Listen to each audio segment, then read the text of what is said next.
friend Xavier, and during my Goodwill run for Black Friday, I mentioned that I stopped at Bricks and Wheels, and somebody pointed out that I should show off what I got at Bricks and Wheels in similar fashion to how I do the Goodwill runs, and I think that's actually a good idea. So going forward, I might actually show the inside of the store a little bit and all of that. The owner doesn't mind as long as you ask, and, don't show his face and show off the store and links and all of that. He doesn't have a whole lot of a web presence. There is a Facebook page, but they don't sell stuff online yet. I may have finally convinced him that he needs to start his own YouTube channel or vlog or something, because Bricks and Wheels, as far as he knows and has been able to work out, has the largest variety of any Lego store in the country. According to all of the people he's talked to, he knows a lot of big names in the Lego online community. He just doesn't partake in it himself, because he's got sets going back to the 70s, if not earlier, as well as huge varieties of the newer stuff that comes in, and just it's the variety that he has that nobody else has. And so with that, he could potentially make videos that arguably nobody else could do. So I'm hoping he'll actually look into that, because there is some potential there, I feel. Anyway, what did I pick up? Well, since it was Black Friday, he was having sales, and one of the sales that I took advantage of was the buy one bag of bulk Legos and get one for free. But I was doing my Black Friday Goodwill run, and so I didn't have as much time to stay as I normally would have. Normally I would have sat and gone through and picked out all the really small and unusual pieces that tend to filter to the bottom of the bulk bin. But I was in kind of a hurry, so I just grabbed all of the larger grays and greens and browns and dark grays and all of that I knew I would probably eventually have a use for. And then on the other one, I just grabbed random parts. Just various colors. He has a big trough that just has all of the colors mixed in, and then he has smaller bins of each color, so I grabbed some of various colors that I knew I might end up using, and then just a bunch of just completely random stuff, because you never know what you're going to get, and you never know what you might need. So, grabbed those two. I did grab a couple of actual sets, because I really wanted the minis out of them. There is an older, well, actually it's not an older, but a castle set from the Knight and Red Dragon line, and that had, 4 figures, which is a fairly high minifig count for a set this small. But it also comes with some treasure and a tree and weapons and crossbows and a dog and all sorts of that good stuff.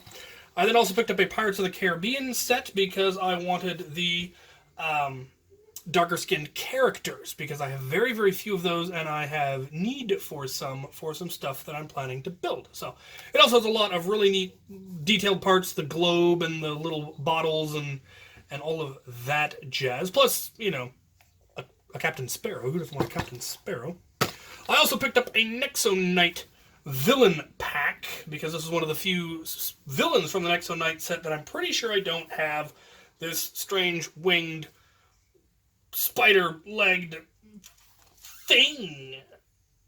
I'm sure it's got a name. Ultimate Lavaria. Neat. So I grabbed that, because I like villains. I also picked up 2 minifigs, because they were on the buy one, get one half off tray. And I think I know what they are just by feeling them, but I'm not sure, so we're going to find out right now before I get on to the really cool items that I picked up. Not at Bricks and Wheels, though.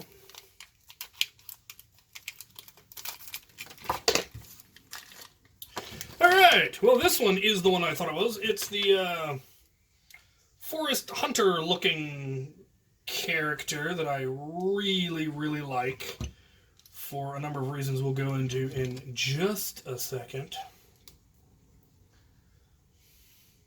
So aside from being a really neat looking character with, the hood and all of that, it also, if I can get it to refocus here,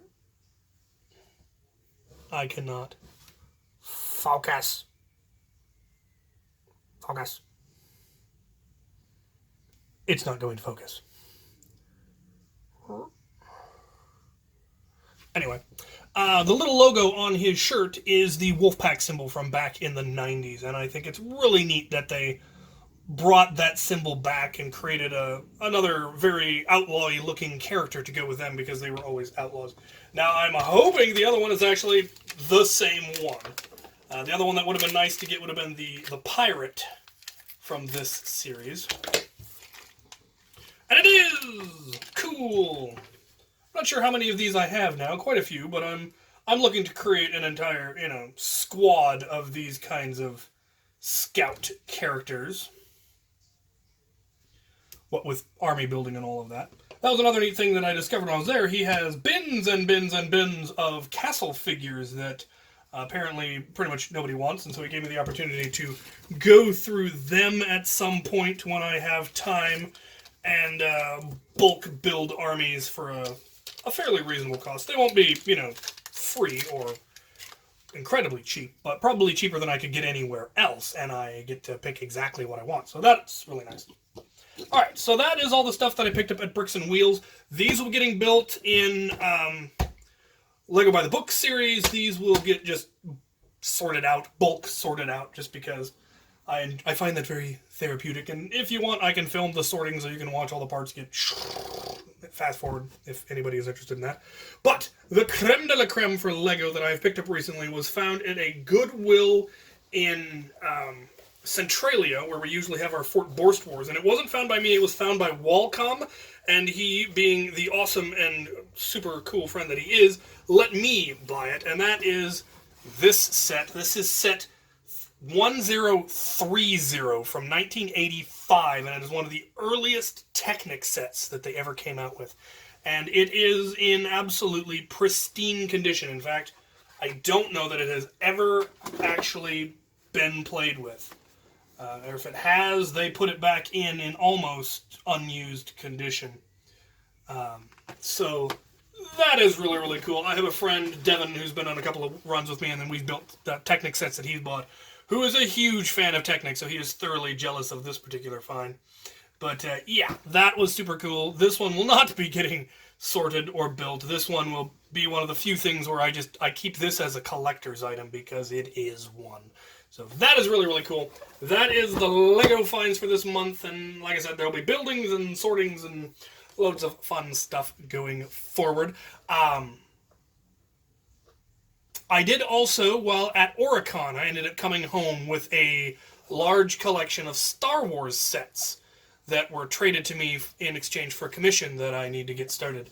And that was pretty cool because there's a lot of the earliest Star Wars sets, like the original X-Wing they came out with, and the original Y-Wing and TIE Fighter and all of those, where there's a certain nostalgia to it and a certain collector value to it, but the sets themselves aren't really, in my opinion, very good. They hadn't gotten really good at designing them, and the sets were kind of,